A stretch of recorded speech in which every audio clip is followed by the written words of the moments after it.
We've all met them. The person in the meeting who talks the loudest, but says the least.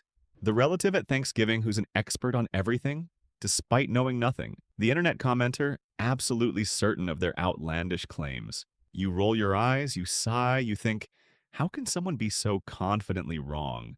But here's the uncomfortable truth. What if that person is you? Today, we're diving deep into one of psychology's most fascinating and unsettling discoveries, the Dunning-Kruger Effect. It's the cognitive bias that explains why the least competent among us often believe they're the most brilliant. But it's not just about stupid people. It's about how our brains are wired, how we learn, and why true intelligence often comes with a surprising side effect: self-doubt. By the end of this video, you'll not only understand this phenomenon, but you'll have practical tools to spot it in others, and more importantly, in yourself. And trust me, there's a twist for smart people you won't see coming. The term Dunning-Kruger Effect was coined in 1999 by psychologists David Dunning and Justin Kruger. Their groundbreaking research revealed a systematic tendency. People with low ability in a specific area consistently overestimate their competence. It's not a flaw in their character, it's a bug in their brain's operating system. To truly grasp this, let's rewind to 1995 and the bizarre case of MacArthur Wheeler. This man robbed 2 banks in broad daylight with no mask, just lemon juice on his face. Why? Because he believed with absolute certainty that lemon juice made him invisible to security cameras. His logic? Lemon juice is used as invisible ink, so it must make him invisible too. Wheeler's profound incompetence in chemistry led to his absolute confidence in his cloaking device. He couldn't recognize his own error because he lacked the very knowledge needed to understand his mistake. This is the Dunning-Kruger effect in its most absurd yet clearest form. Dunning himself uses a powerful analogy. Imagine you need to measure a table. You grab a ruler. But what if that ruler is broken? Not just a little chipped, but fundamentally flawed? You use it, you get a measurement, and you confidently believe it's correct. The problem? You need a working ruler to even know your first ruler is broken. In many skills, the ruler, the knowledge and expertise required to perform a task, is the exact same tool needed to evaluate your performance of that task. If you don't have the skill, you don't have the means to judge your lack of it. This is the dual burden of the Dunning-Kruger effect.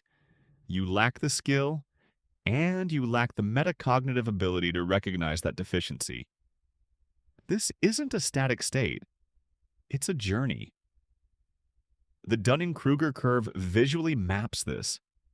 Beginners with a tiny bit of knowledge quickly ascend Mount Stupid, their confidence soaring far above their actual competence. Then, as they learn more, they realize the vastness of their ignorance, plummeting into the valley of despair. It's a painful but crucial realization. From there, a slow, arduous climb up the slope of enlightenment begins, leading eventually to the plateau of sustainability, where competence and confidence align. Now for that twist I promised. While the unskilled are blissfully unaware, the highly skilled often suffer from the opposite problem. They tend to underestimate their abilities.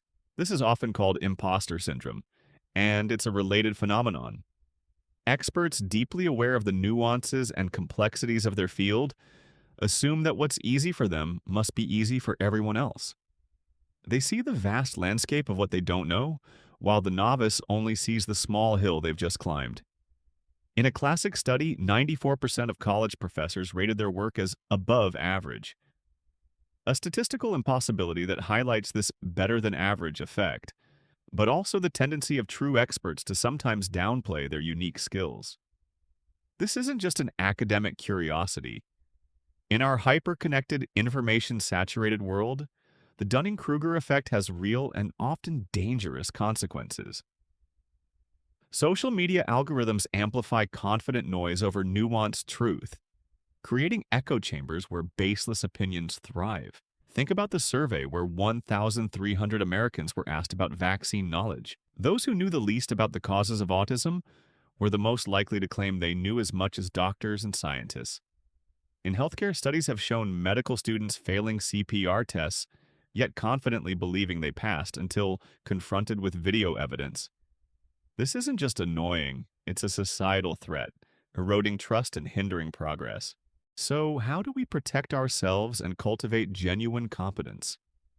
The answer lies in intellectual humility, the awareness of and appropriate attentiveness to one's personal intellectual limitations. It's the antidote to the Dunning-Kruger effect. Here are some actionable steps.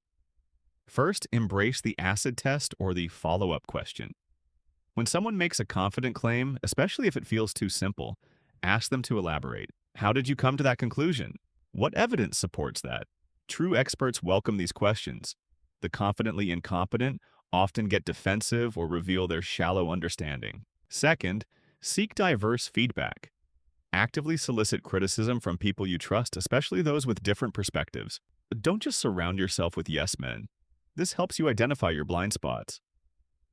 Third, focus on learning, not knowing. Shift your mindset from proving you're smart to constantly learning. The more you learn, the more you realize how much you don't know, which is a sign of true intellectual growth. And finally, practice metacognition.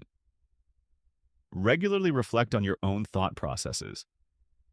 Ask yourself, why do I believe this? What assumptions am I making? Could I be wrong? This self-awareness is crucial for escaping the trap of overconfidence. The journey from blissful ignorance to earned confidence is challenging, but it's the path to true wisdom. It requires us to question our own certainty, to embrace the discomfort of not knowing, and to constantly seek to refine our internal ruler. So, next time you encounter someone confidently wrong, remember the Dunning-Kruger effect. And then take a moment to reflect. Where might your Mount Stupid be? The pursuit of knowledge is a lifelong endeavor, and intellectual humility is its most valuable compass. If you found this video insightful, hit that like button, subscribe for more deep dives into the human mind, and share it with someone who needs to hear this.